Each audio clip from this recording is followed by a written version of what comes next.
ሙስሊም ሁለተኛ ዜጋ የሆነባት ኢትዮጵያ የለችም፣ አትኖርም። ኢትዮጵያ የሙስሊምም የክርስቲያንም ሀገር ናት። ከዚህ ቀደም የሆነ ተረት ተተርቶ ሊሆን ይችላል። አሁን ግን የሁሉም ሀገር ናት። ካሁን በኋላ ሙስሊም እኛ ሁለተኛ ዜጋ ነን፣ እኛ እየተገፋን ነው ማለት የለበትም። ትክክል አይደለም። ከሀገርህ ማን ነው የሚገፋ?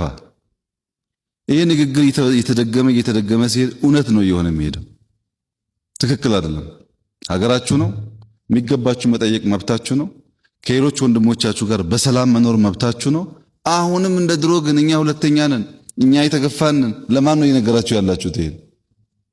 ይሄ ንግግር እኮ ነው የቆየ እውነት እየሆነ የሚሄደው። እንደዛ ጥሩ አይደለም። በተለይ ወጣቶቹ እኔ ኢትዮጵያዊ ስለሆንኩ እኔ ሙስሊም ስለሆንኩ ይሄ ጉዳይ በሕግ ይገባኛል ብሎ መጠየቅ ይቻላል፣ ችግር የለውም።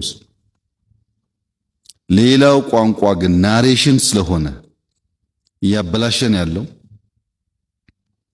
በተለይ ወጣቶች ኮንሽስ ብትሆኑ ጥሩ ነው። ከእንግዲህ በኋላ ሁለተኛ ዜጋ የሆነበት ሙስሊም ሁለተኛ ዜጋ የሆነባት ኢትዮጵያ የለችም፣ አትኖርም።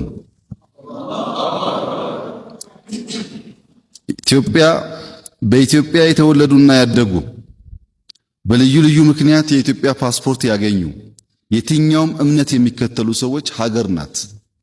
በእኩል ታገለግላለች። በእኩል ካገለገለች ትኖራለች።